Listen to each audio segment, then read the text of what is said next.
Синий «Фольксваген» подъезжал к особняку, чем-то напоминающего замок. Этот дом еще принадлежал покойной старушке Грейс, жене бедняги Бенджамина. После ее смерти он тронулся умом. Перестал мыться, чистить зубы, выходил голым на улицу. Ну, что тут поделаешь? Утрата ускорила его и так прогрессирующий маразм, и теперь от прошлого статного мужчины остался только овощ в коляске. Машина въехала во двор. Кусты и небольшие фонтанчики украшали этот статный особняк. Открылась дверь.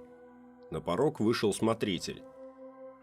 «Доброго вам утра!» – сказал он. «Позвольте ваши чемоданы». Лора, Вильям и миссис Брукс пошли осматривать дом. Восхищению не было предела. Хрустальная люстра, лестница из прекрасного дерева.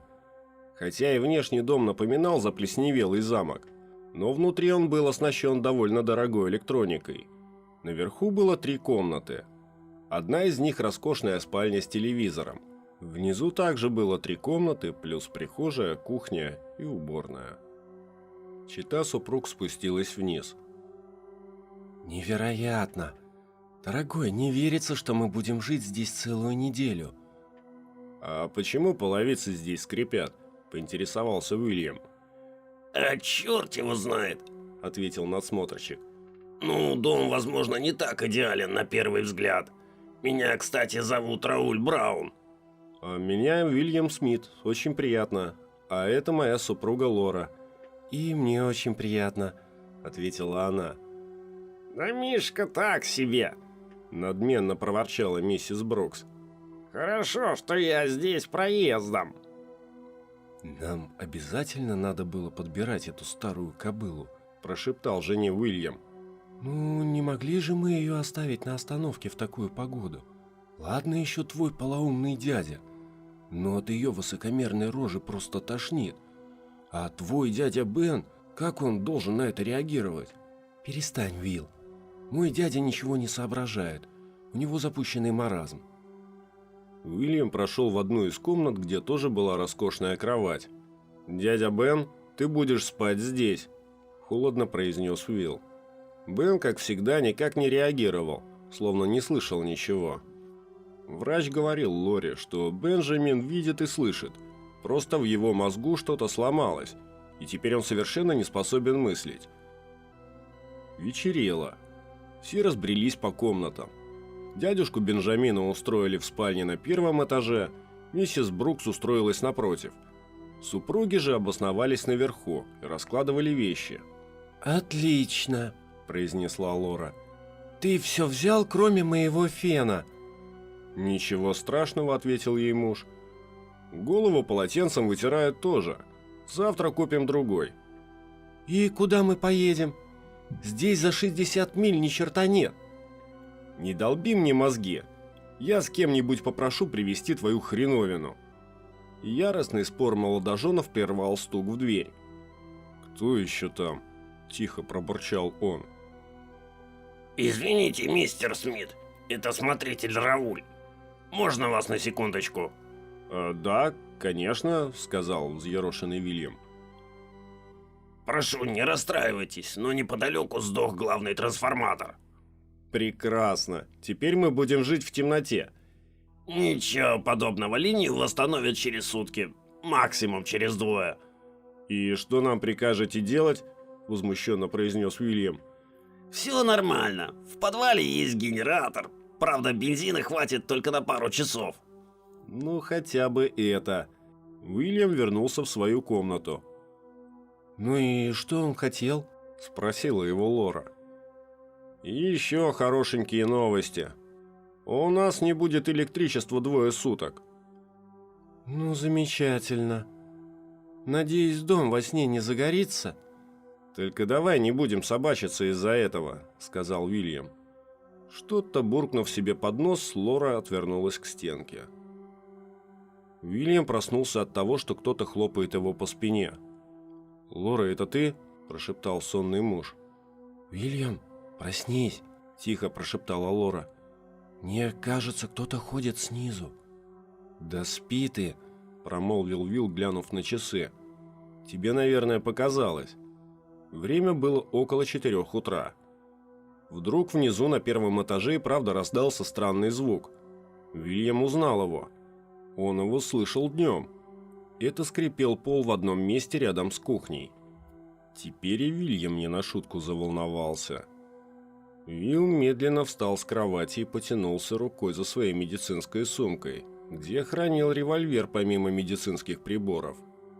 В темноте, нащупав фонарик, он медленно приоткрыл дверь. «Уильям, прошу осторожней», — шепотом сказала Лора. Было тихо. Внезапно распахнулась входная парадная. «Кто тут? Руки за спину, я вызову полицию!» – произнес Уилл. «Кто там? Чего ему надо?» – закричала Лора. Уильям навел лучом фонаря на фигуру незнакомца. Ух! Виллу отлегло от сердца. Тем незнакомцем был Рауль. «Рауль, какого черта ты здесь ходишь по ночам в полной темноте? Я чуть не пристрелил тебя!» «Извините, сэр. В своей комнате я проснулся от шума, доносящегося с кухни. Кажется, скрипел пол». «Да, мне тоже послышалось то же самое». «Думаете, в доме воры?» «Не думаю, а знаю. Прошлый год нас с Лорой обокрали. У меня есть револьвер. А вы, Рауль, возьмите нож с кухни». Уильям и Рауль начали тщательно обыскивать весь дом. «Ну что там, наконец?» – взволнованно спросила Лора.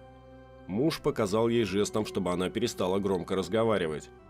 Мужчины начали обход по всем комнатам первого уровня дома. Уильям вздрогнул.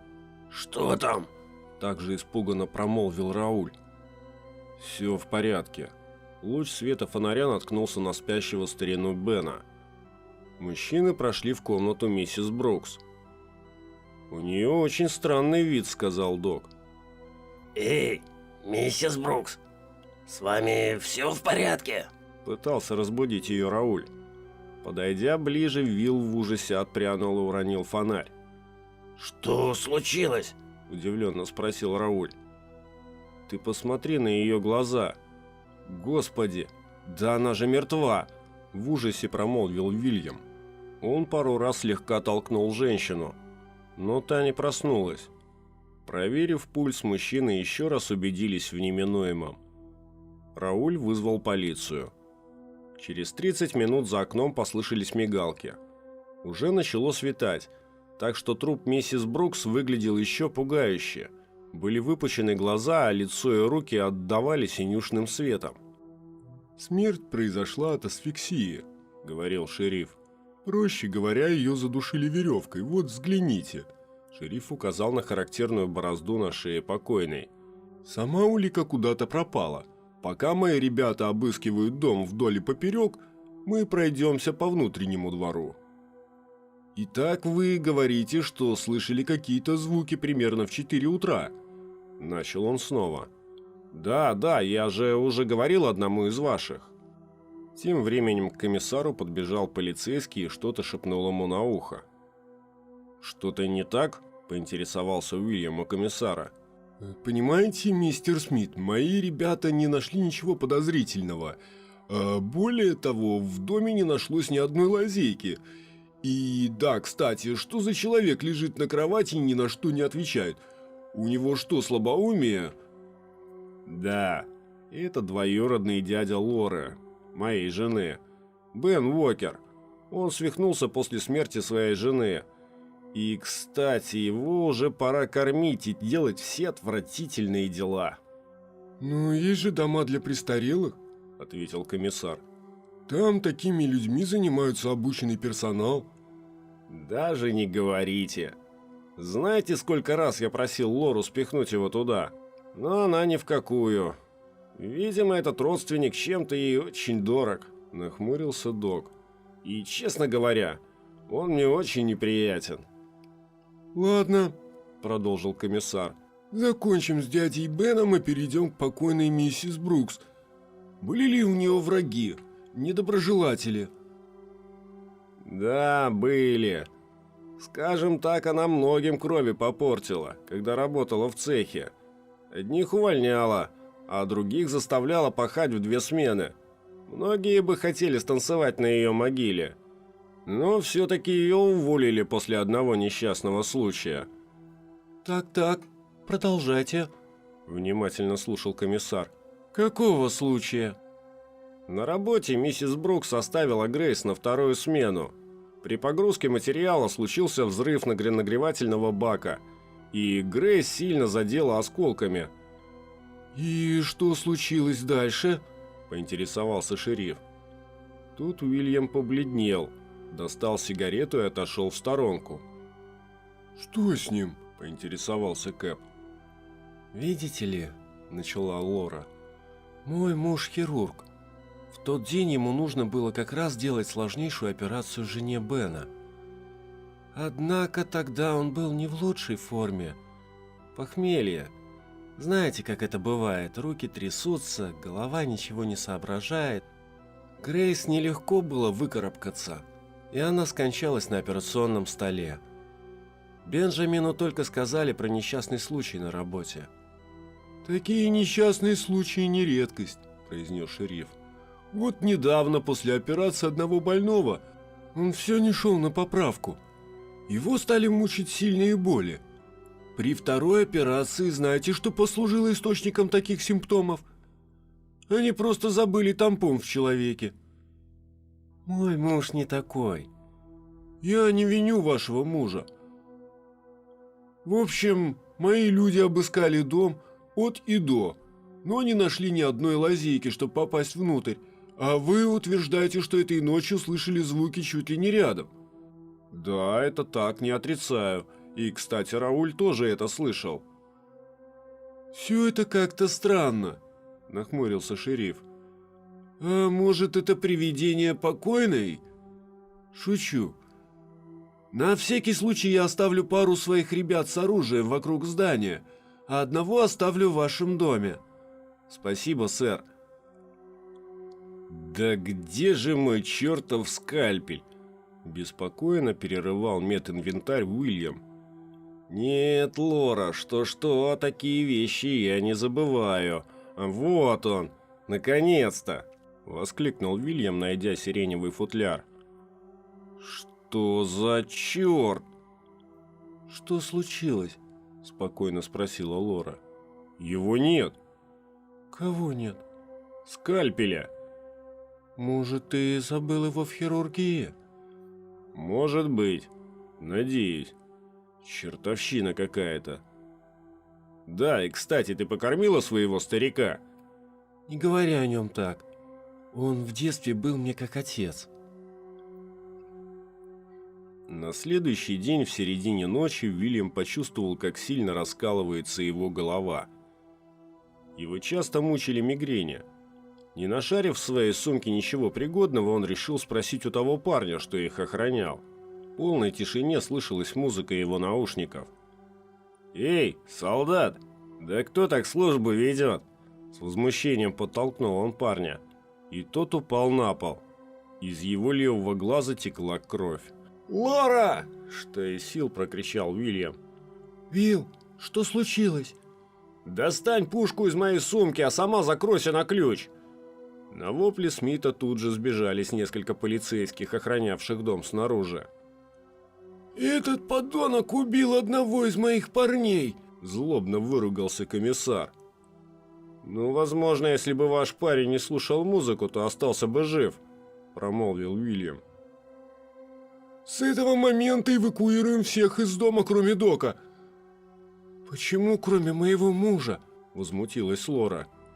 «Мадам, нам нужен врач. Тем более ваш муж неплохо стреляет. Ночью начнем охоту». Наступила ночь. Комиссар со старым, но еще пригодным ружьем затаился на кухне. Дядю Бена он откатил в дальний угол комнаты, для его же безопасности. В его глазах все была та же бессмысленность к происходящему. Сам Уильям затаился у кровати Бенджамина. Оттуда хорошо виднелась прихожая и другие комнаты. Внезапно Уильям услышал знакомый скрип около кухни. Чей-то силуэт промелькнул там. Дрожащими руками Уильям выстрелил в него, но силуэт скрылся. «Кэп, я видел его!» Ответа не последовало. Одним рывком Уильям переметнулся на кухню. В луже крови лежал офицер. Кровь сочилась из плеча, бедняга стонал. «Этот сукин сын пырнул меня чем-то острым и забрал ружье!» «Держись, старина! Я достану этого ублюдка живым или мертвым!» Проходя во вторую дверь, Уильям обо что-то запнулся. Посветив лучом фонаря, Уильям обнаружил перевернутое кресло-каталку. «Оставь старика, сучий выродок!» — крикнул Уильям в комнату Бена. И тут же раздался выстрел. Уильяму повезло. Заряд попал в косяк, в паре дюймов от него. «Этот урод забыл патроны!» — в полсилы крикнул раненый комиссар. «Ему нечем обороняться, кроме ножа!» Уильям медленным шагом направился в комнату Бена. Собственно, убийца мог держать его там.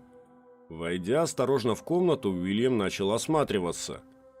На удивление, в комнате был порядок, хотя кровавые следы приходили сюда. В свете фонаря что-то заблестело. Скорее всего, это был нож. Уильям наклонился и взял окровавленный предмет в руки и внимательно рассмотрел его. «Господи, это же мой скальпель, который я уже ищу третий день!» Тут внезапно на него что-то набросилось, издавая нечеловеческие звуки. Револьвер выпал из рук, обороняться приходилось скальпелем.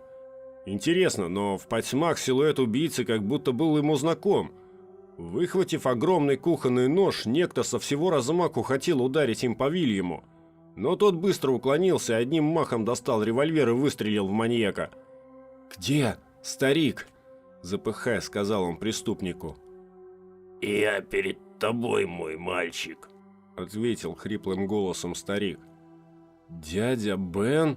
– оторопев, произнес Уильям. «Ну зачем? Зачем ты все это натворил?» Тут внезапно ворвались копы. «Ну вы, как всегда, вовремя», – саркастически сказал док. Кто-то из полицейских поменял пробки, и комнату озарил яркий свет. «Вот он», – указал Уильям на Бенджамина. Все были в полном шоке. «Зачем тебе надо было убивать миссис Брукс и того парня? Ты чуть не убил комиссара. Зачем ты это делал?» – не мог прийти в себя Уильям. «Я хотел убить только тебя и эту старую ведьму, которая не пустила мою жену в тот роковой день, когда на нее упал чан с водой. А ты, делая ей операцию, неплохо выпил до этого. Как насчет того паренька? Он просто мне попался не в то время, я не хотел его убивать». «Как ты добрался до моего скальпеля?» «Когда вы все поперлись в сад, улучив момент, я сходил наверх и взял инструмент из твоей сумки». «А как тебе удалось так долго играть сумасшедшего инвалида?» «Я и вправду сначала сошел с ума. Но в последние 70 дней ко мне пришло озарение. Кто-то или что-то хотело возмездия. Однако я не хотел раскрываться. Да, и еще что я хотел сказать. Моя покойная Грейс жива. Она часто приходит ко мне во сне». На следующий день Бенджамина повезут на судебную психиатрическую экспертизу. Во дворе провели эксгумацию. Тело Грейс так и не было найдено. Дом опечатали, и никто больше туда не заселялся. Через пару месяцев дело было закрыто.